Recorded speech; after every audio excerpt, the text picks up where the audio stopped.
we'd be in conversation with people and mention Shirley Chisholm. And not only did people not know what anything that she had done or about any of her achievements as far as being a trailblazer, people didn't even know her name. You're doing good. Congratulations on the film. We really love watching it. Oh, thank you. I'm glad that you did. Our brothers and sisters over there in Canada, kind of close to. We both share this North American air here, so it feels good to hear that you all received it. I want to play. The reason I say welcome back is because I got to talk to you one time before when one night Miami came out, and you said something interesting in the interview that felt kind of prophetic. I'm gonna play it for you.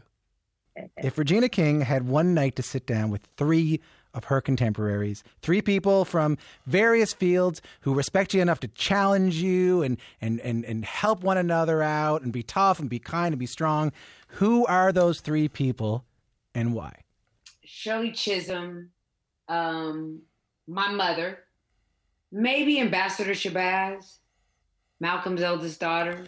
Last time you were here, you mentioned Shirley Chisholm as one of the three people you'd love to sit down with.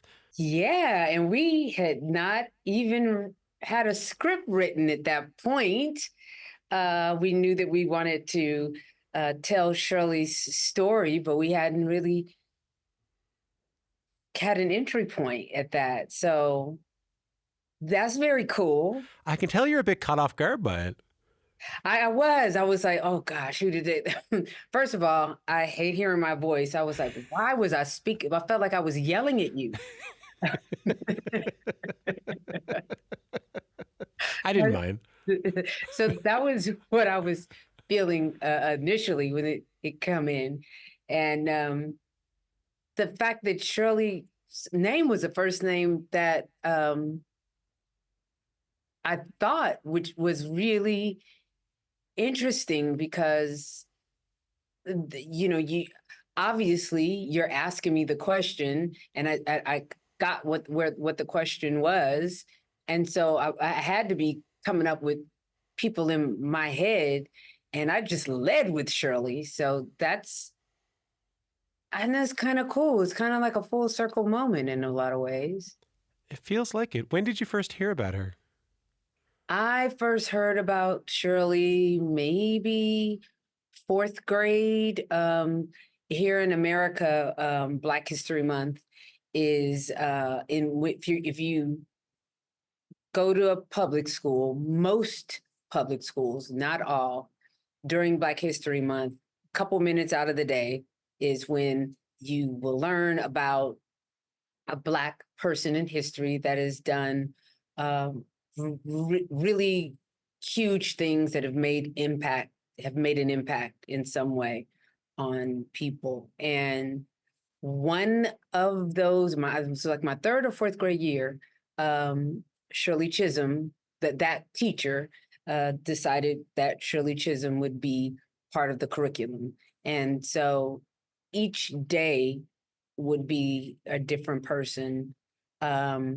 So when we talked about Shirley, it was, whoever was the kid that got the opportunity to read that day, it was all of 2 minutes, if that long. So I left just having seen a picture of her and had known that she was the first Black woman to have a seat in Congress.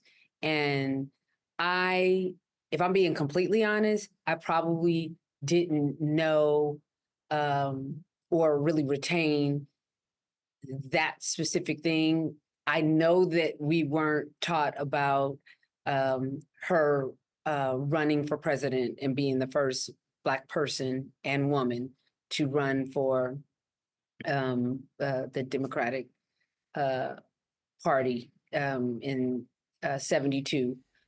But I did know that the seeing her stuck with me, and I knew she was a first. I just didn't attach it to anything.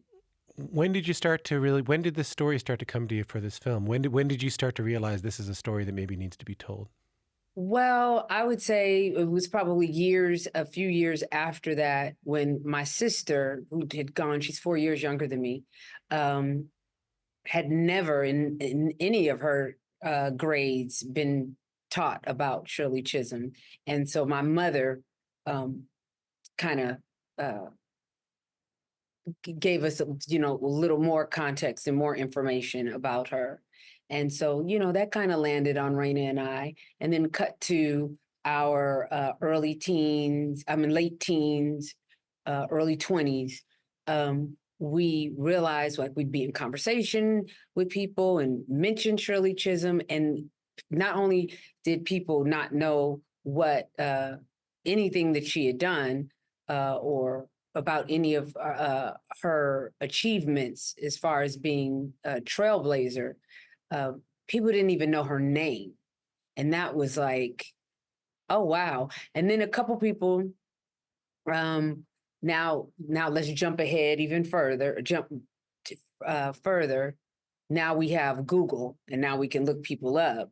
And so we would ask people about Shirley. And at this time, Raina and I are starting our own production company. And we show people a picture of Shirley, and they would go, oh, yeah, I think I've seen her before, but they still didn't know her name. We were like, whoa, okay, this makes no sense. And maybe as we're talking about what our first projects are going to be, what kind of stories do we want to tell as a team, Shirley's legacy needs to be honored, and it needs to be known how much she is a part of the American fabric. And so we just kind of started out there, and that was like 15 years ago. 15 years ago. Yeah. It goes without saying that it's a powerful film to be coming out during an American election year. Yeah, that was by no mistake. Like I said, 15 years. So we finally got to the point where we shot it and it's in the can. The original intention was for it to be released last year, but we took a pause and realized, okay, next year is a presidential election year. Maybe we should hold on and release it in 24. Why though? Like, what can Shirley's? I think what I'm looking for is like, what can Shirley's story? The fact that it's untold, so much about it. What about her and her story and her legacy do you think people needed to hear right now? I think because for those people especially young people who are historians themselves, who probably did not learn about Shirley Chisholm either in school, to see that this woman at a time when, and I have to check my facts, but I know definitely when she had ran for Congress, women could not even open a bank account without their husband's signature. And here this woman can't open a bank account without her husband's signature. But not only did she run for a seat in Congress and win, she also went on to run for president. And in that journey of running for president, I believe forged really strong relationships because she was a strategist, with people across the aisle to write legislation that improve the quality of our lives. Right. She's writing legislation with George Wallace and Bob Dole, who could not be the whitest white men ever, especially during that time. And they respected her, and they were able to sit down and develop some powerful, like I said, legislation that improved our wages.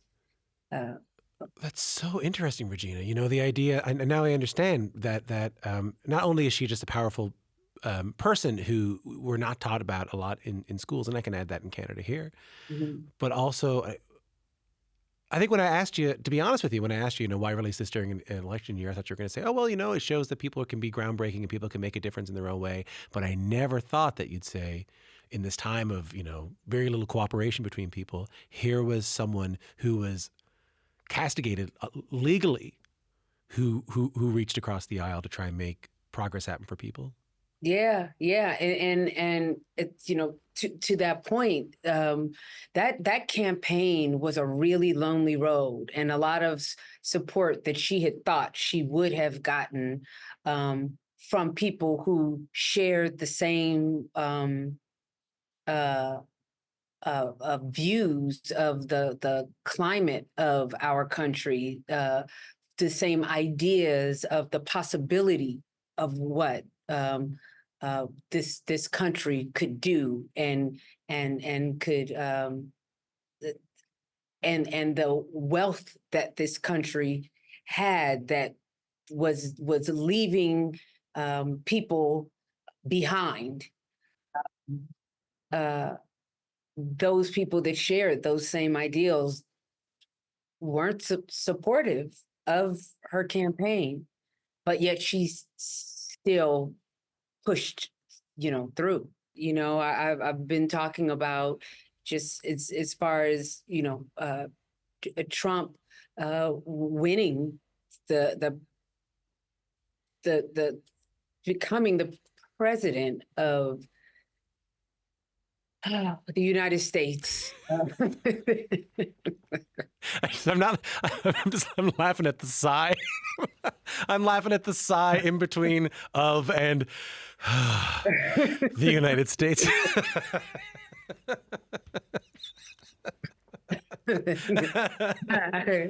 I hear the exhaustion there. I do, It is exhausting because what we know and understood that that in order for that person to win, a lot of women had to vote for him, and there is nothing about his. I don't know him personally, thank goodness, but it seems as though from what he presents out of his mouth, there is nothing about his belief system that believes that women are anything more than easy on the eyes, and can perform favors. And to think that so many women don't or didn't see enough in themselves to think that, and I get the politics of it all, because some people have some very strong views about the Clintons. And when you look at history, I can, the understandable strong views, However, I it's hard for me to be okay with a person that has the title of leader of the country that I live in. That means that they represent me, that doesn't even like me. That I can be okay with. I know it's not just about, oh, they like me or they don't like me, but I mean, how is that person gonna represent your for your your well-being if they don't even see you as something, not even person, something relevant, something that even matters. And so that's what Shirley was up against times 170. Yeah. I'm beginning to further understand the putting this out during the election year. I did have a question about sort of why this story was meaningful to you, and it's a bit of a hunch on my part. I just wanted to run past you. So when I was doing research on you, I saw that like one of the big sparks that got you interested in showbiz and storytelling was Norma Ray. Sally Field playing a mother, like home, like mother who works in the home, turned powerful labor organizer, and Shirley Chisholm, school teacher, turned congresswoman, turned presidential candidate. I wondered if that was on your mind when you started this project at all. Absolutely. And all other women whose stories are similar to that I've had the opportunity to actually experience. I mean, the show 227 that you were talking about, Marla Gibbs. Here was a woman that was a mother, you know, probably whatever work Marla did when she was in Detroit was some blue collar work to just kind of what she could get to take care of her three children. A woman that came from an abusive relationship and turns around and moves to Los Angeles to become and nothing in her cards or nothing in her family that was in show business to become not only just a huge star on a sitcom, but then go on to open her own performing arts center, open her own jazz supper club, become the executive producer, making all the decisions and fighting to have the character of the father, played by Hal Williams, on the show actually remain when they were trying to push against her having a husband that was there in the house, just like fighting this fight. And I'm like have a front row seat as a teenager, all the way from like 13 to 19, watching her do that. And and to me, while yeah, she's not in politics, Yeah. but it is a similar story, Yeah. Yeah. These I understand how these people are inspiring you.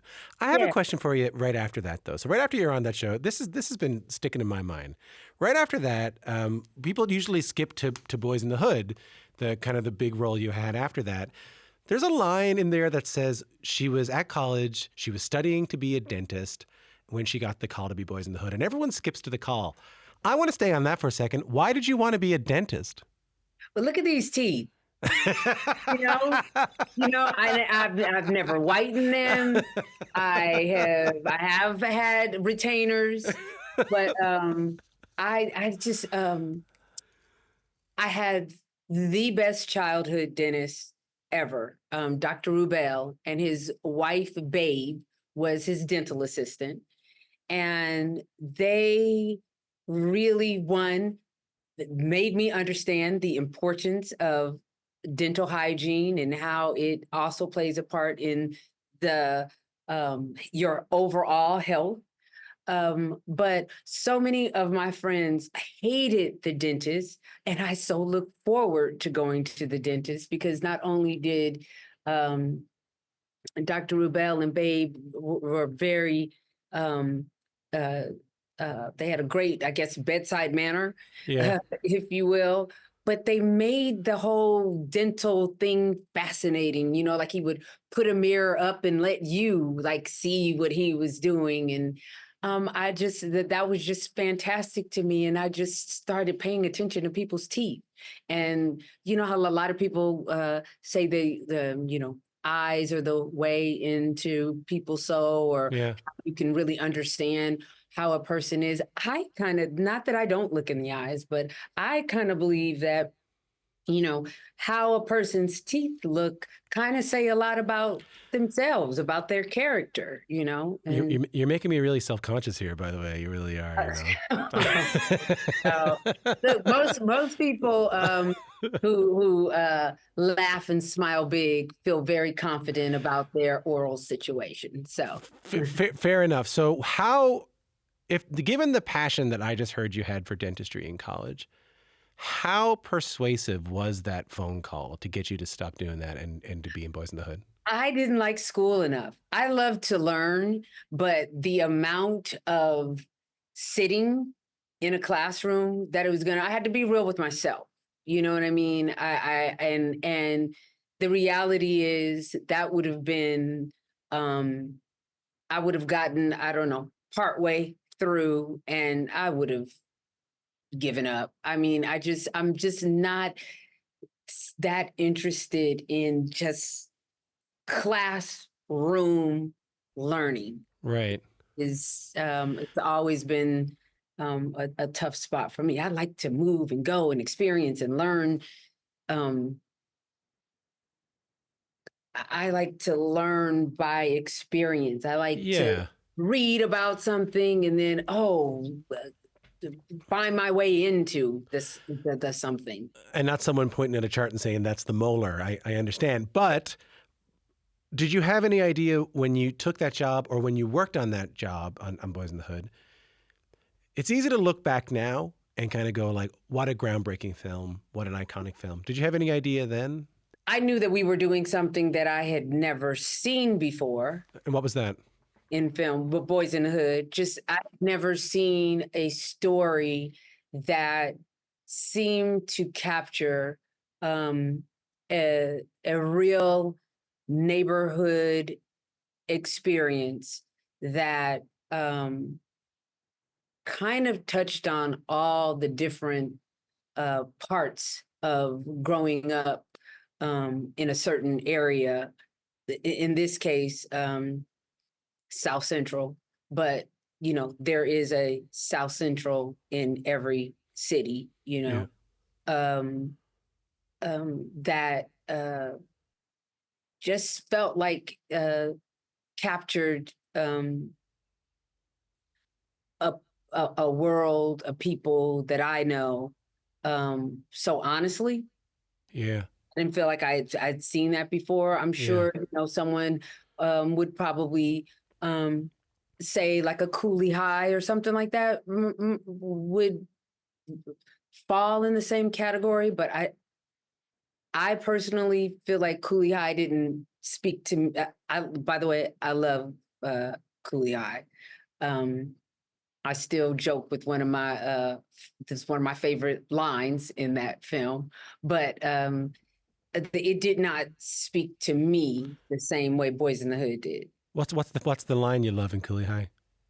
It's when Preacher says, of all the lines, you're gonna be like, that's what she left with. But and I say it to my friends when I'm just being funny, but when he says, all I know is that your mama's a hoe.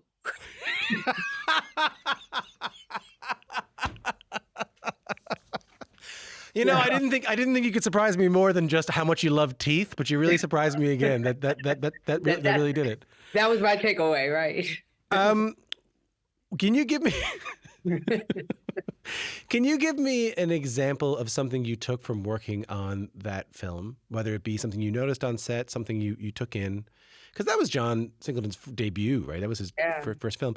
Something you took from an example of something you took from that set that you brought with you through the rest of your career. The understanding of what a director does. I got to witness that because one, that was my first film, and two, perhaps John saw something in me that I didn't even knew existed in myself, but it allowed me to be a part of so much of the preparation process. And so I was able to I had no idea what directors do. Even though I'd worked with the directors on, 227, and, at that time, my sister had done a couple films prior to me doing Boys in the Hood. So being on the set with her and watching those directors, I still didn't get a true understanding of what a director does before they land on set. Well, you weren't really let in. You weren't really let Right. in to be told what it was, right? Exactly. And Yeah. John let me in. And so I never expressed that I wanted to direct at that time. I didn't know that I wanted to direct at that time, but experiencing that, him letting me see that, and then on Poetic Justice, when I'd gotten that part, he opened up even more, and I was able to, like, he would sit with him, and we'd watch films, and he would tell me why this film he's moved by it, or what in that film inspired him to write. At that time, with Poetic Justice, writing Higher Learning. So yeah, he just gave me so much education that I didn't even realize I was getting. So, and it's continued. I've been able to take it throughout the rest of my career. I mean, isn't that what mentorship really is to like take someone, I mean, especially like people who are historically left out, excluded from filmmaking, Black women, and say, this is how you operate a camera. This is how you run a set. This is, I mean, isn't that just what mentorship is, you know? I do believe so, but I feel like the best mentorship is when a person is doing it and they're not doing it with the intention of mentoring. They're just sharing. And I think that that's what made me so receptive to it, because I was not asking, John, show me. But clearly, whatever questions I was asking John is what made him open up. I think a couple other actors in John's film kind of had the same experience. And I'd like to believe that whatever questions we were asking John, it made John go, oh, you should come over and watch films with me, or you should come over and see some of this footage that I shot, or you should come, So I think because it did not feel like I was being mentored, I was probably more responsive. Yeah. You didn't feel like you were in the classroom. Okay, I got a minute and a half left with you. I'm trying to figure out. I got two questions. But you know what? I'm going to ask. Yeah. Okay. I know which one I'm going to ask. All right. It's the big one. It's not the little one. Here's my question. At this stage, get ready. It's about teeth. Because my question is, I got this little discoloration back. I was hoping you could take a look at it. Next time you come my way, take a look. At this stage, given the subject matter of Shirley, given that it came out and you decided to hold it and put it out during an election year, I got a feeling you're not chasing a gold watch anymore. That you're not chasing an umbrella in a margarita line on a beach. I mean, I mentioned the Oscar and the Emmys and all this work you've done. What is success to you now? Yeah. Don't you wish it was about teeth? I do. I've been able to hit you with a quick answer. Bam. Maybe Too even bad. a little joke in there. Nope. No. As he sips his tea. You're right. I'm preparing myself.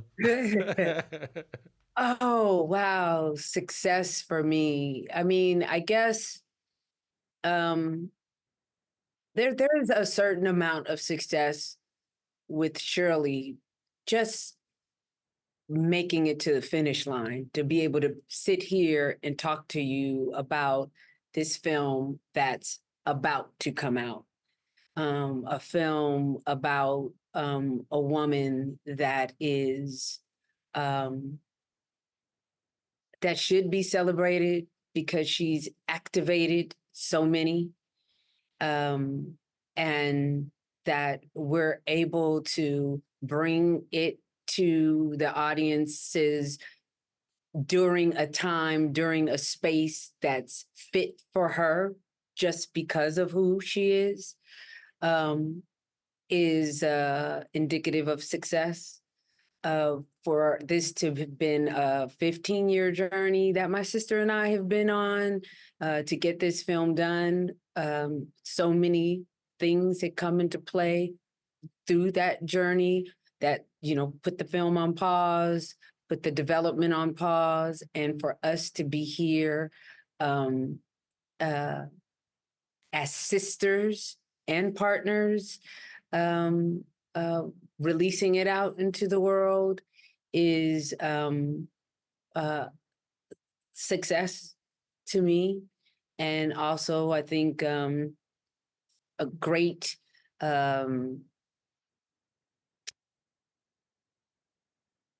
being, without trying to being an example of what's possible, which is exactly what Shirley.